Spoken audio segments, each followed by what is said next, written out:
Hello everyone, welcome to FixZone. Today we will be discussing how to create a PDF file on your iPhone.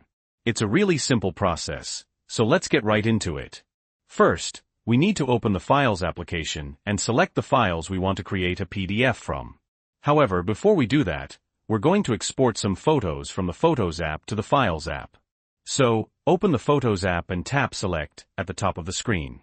Then, choose all the photos you want to include in your PDF. Once you've selected them, click on the share icon in the bottom left corner. Now, scroll down and tap Save to Files. Next, we need to choose the location where we want to save these photos. For this example, I'm going to choose on my iPhone, and then select the Photos folder. Finally, click Save. Great. Now that we've exported our photos, let's open the Files application. Go to the location where you saved the photo. Now, if you want to create a PDF from a single file, press and hold that file. A menu will pop up, and you want to tap on Quick Actions. From the drop-down menu that appears, select Create PDF. After a few seconds, the PDF will be created. Just tap on it to open it, and you'll see your newly created PDF.